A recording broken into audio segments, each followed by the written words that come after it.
Hello, my name is Stephen Smith, and today I'll be using the Trompenaars and Hampden-Turner 7 cultural dimension model to compare the United States and Australia. Before we begin, I would like to state that this model took over 10 years to construct, and it surveyed over 100,000 managers and employees across 100 countries, representing multiple cultures. Today's presentation is a brief, and I do stress brief, overview of both Australia and this model.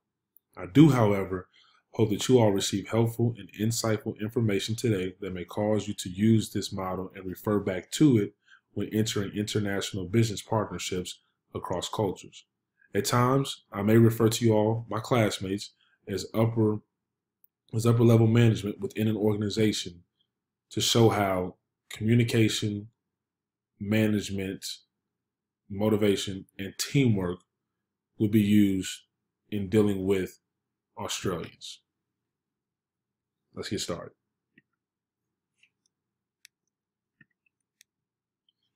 Australia is located in the southern hemisphere between the Pacific and Indian Oceans. Although this is the smallest of the world's 7 continents, it represents one of the largest countries on Earth. Here goes some brief facts about Australia. Its government is a parliamentary system, constitutional monarchy, and federal monarchy, combination of those. The capital is Canberra, and the population is 24.13 million. The English is their official language, and 59.8% of Australians identify as Christians.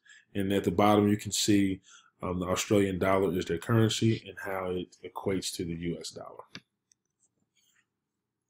Australia is home to unique animal life like the dingo, kangaroo, and koala bear, along with the distinct plant life due to its isolation from other countries. Australia is also home to the Great Barrier Reef, which is the greatest mass of coral in the world and one of the world's foremost tourist attractions. All right. And to the left, what you have is Riding the Waves of Culture. And this basically right here is the book that was published in 1997 that has the 7 dimensions of cultural model, and it breaks it down, and it also shows the survey questions that were asked and where certain cultures land in regards to what side of the dimension that is presented in this model. Trompenaars, a native of the Netherlands, is an expert in cross-cultural communications with a PhD from the Wharton School of Business, and Hampden-Turner, originally from the United Kingdom, has a DBA from Harvard. These two formed their partnership while working together at Shell, and their 7 dimensions of culture model attempts to answer how, and it's like 3 different categories: how people relate to each other, how people view time, and how one's environment affects people. Trompenaars and Hampden-Turner developed their model, after spending 10 years researching the preferences and values of people in dozens of cultures around the world. As part of their initial research, questionnaires were sent to more than 46,000 managers in 40 countries. These two have since refined their theory using the Intercultural Awareness Profile survey instrument with over 80,000 managers and 20,000 other employees within nearly 100 different countries. Countries scores in each dimension range from 0 to 100 based on the percentage of respondents answering questions that indicate one opposing side or the other of cultural dimensions. Since the research done by these two does not have a set standard of countries they have evaluated with all questions in their surveys, not all countries have the same cultural dimensions measured. The number of countries per survey question ranges from 19 to 52. These two men discovered that each culture has its own way of thinking, its own values and beliefs, and its own ways of placing preferences on different factors. Trompenaars and Hampden-Turner came to the conclusion that the following dimensions distinguish people from one culture compared to another based on where they place their preferences on each dimension.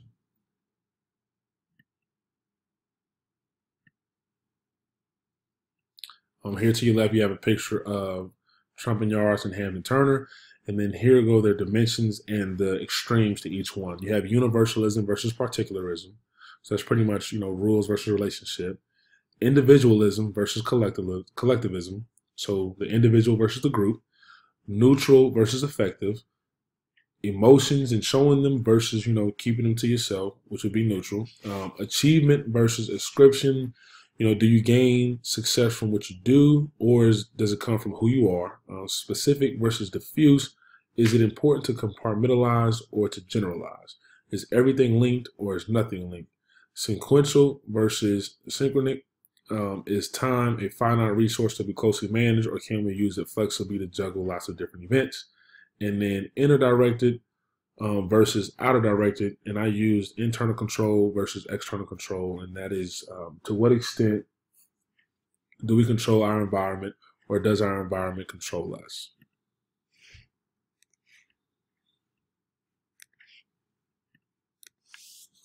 Universalism versus particularism. Universalist people focus is more on rules than on other relationships, and then particulars focus is more on relationships than on rules. And at the very bottom, you see for universalists, a deal is a deal, and for particulars, relationships evolve. Here, using the figures from Riding the Waves, the book published by Trompenaars and Hampden-Turner. Figure 4.1 is one of the first figures presented to us, and it's the car and the pedestrian. And basically, this question just tries to figure out, are they more universalistic or particularistic in the way that they think? And right now, the stage here for this one is you're riding in a car driven by a close friend. He hits a pedestrian. You know he was going at least 35 miles per hour in an area of the city where the maximum allowed speed is 20 miles per hour. There are no witnesses. His lawyer says that if you testify under oath that he was driving only 20 miles per hour, it may save him from serious consequences.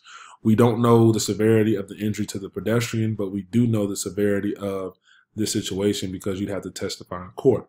And a percentage of respondents opting for a universalistic system, which means that that friend has no right to expect you to testify, or they have some right to expect you to testify to the lower figure, but you wouldn't testify that he was going 20 miles an hour, versus a particular social group.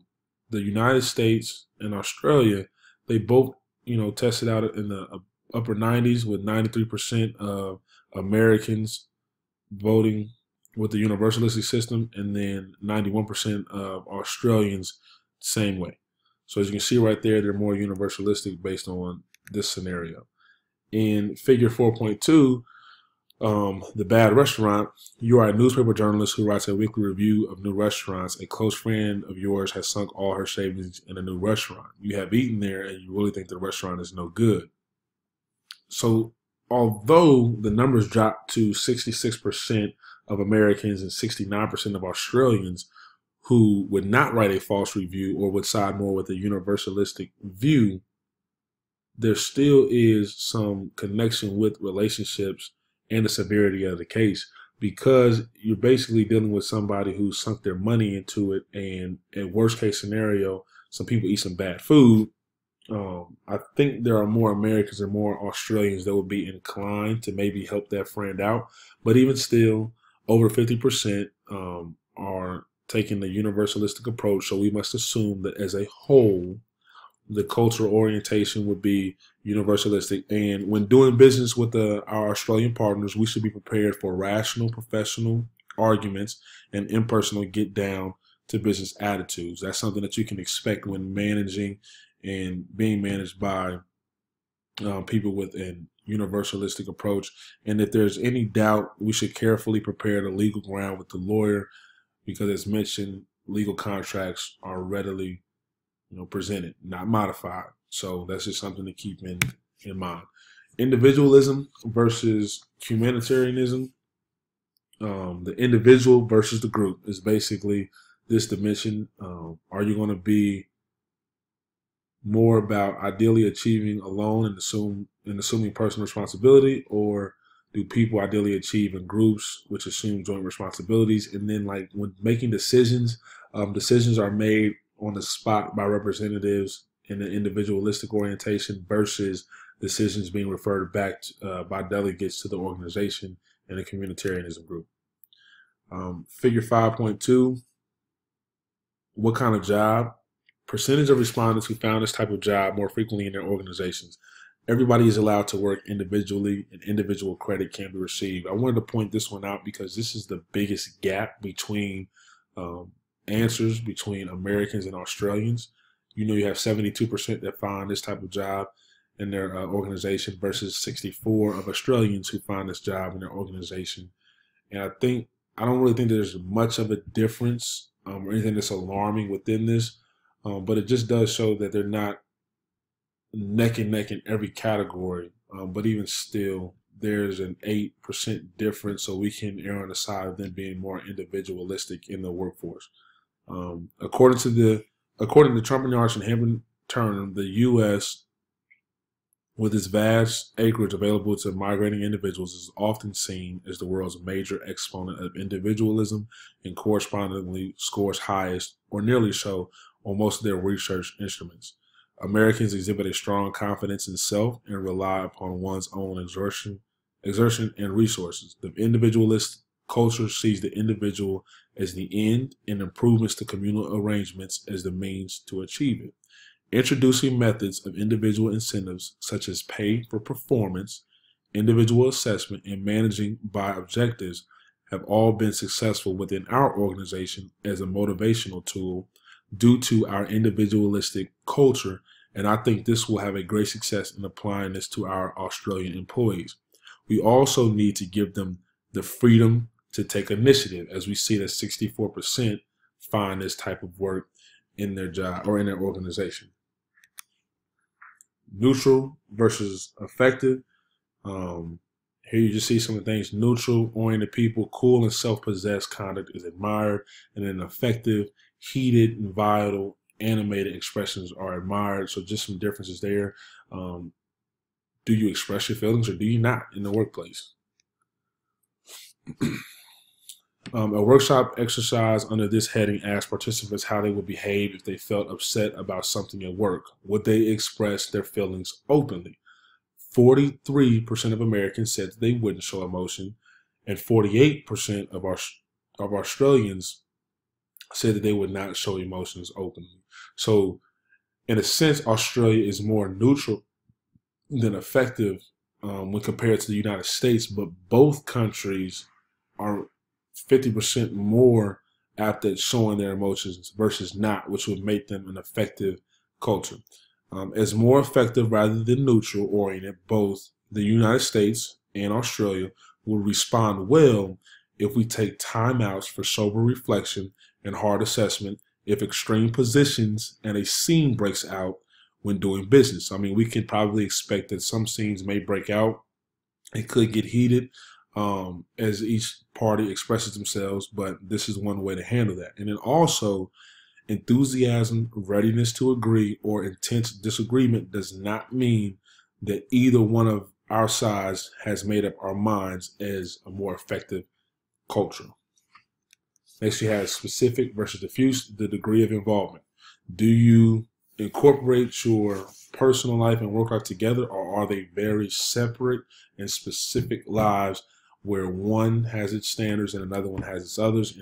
In specific orientation, relationships are direct, to the point, and purposeful. If there is no purpose, it's not there. So if we're trying to do business and we want to, communicate and motivate our employees, if there's no purpose, if there's no point to it, it would not work with a specific oriented culture.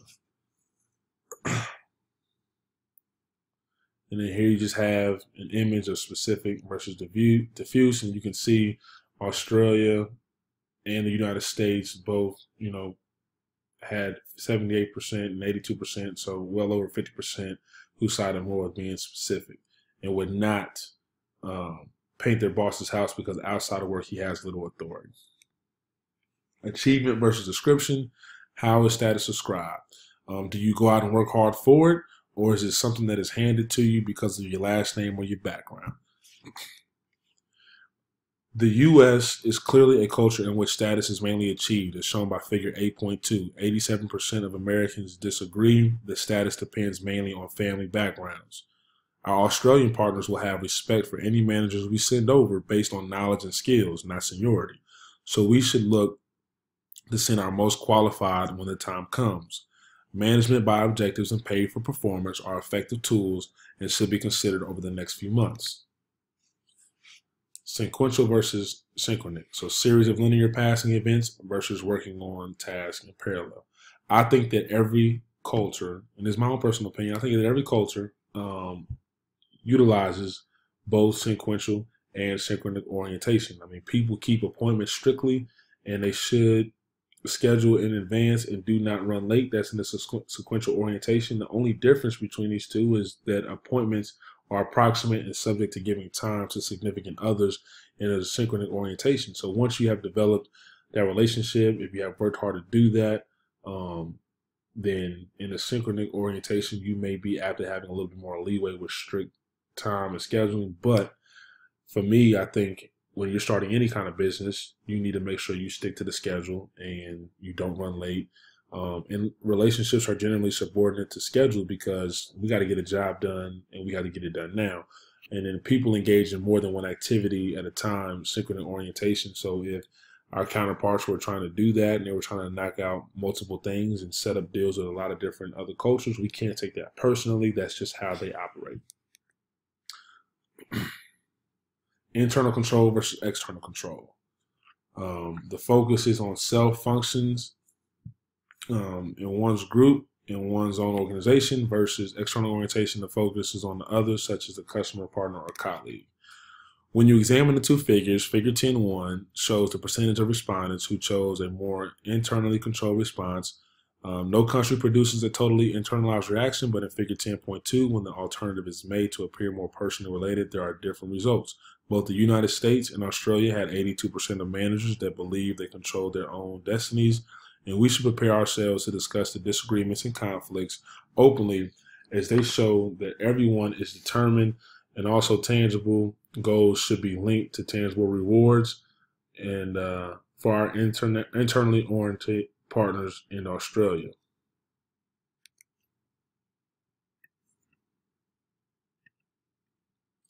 In conclusion, overall, I am excited to embark on this new journey as a company. I hope you leave here with a better understanding of your own culture and how it affects your approach to management. Trompenaars and Hampden-Turner claim that every culture distinguishes itself from others by specific solutions it chooses to certain problems, which reveals themselves as dilemmas. Each of the 7 dimensions discussed today has 2 opposing starting points from which different cultures approach these dilemmas. This model provides us with a starting point as we engage in business with our Australian partners, but this does not serve as an absolute blueprint to why they are and how, or to who they are and how they will work with us. As a Christ-centered organization, it is important that we remember Ephesians chapter 4, verses 2 and 3. Be completely humble and gentle, be patient, bearing with one another in love, and make every effort to keep the unity of the Spirit through the bond of peace. There will be some frustrating times, no doubt, but it is up to us to remain who we are at the core and realize that there are some differences that they have and there's some differences that we have, and we must keep God at the center of all of our decisions and make this a merger for the future and make this something special. Thank you for your time. If you have any questions, please don't hesitate to email me and I'll get back to you. Have a good one.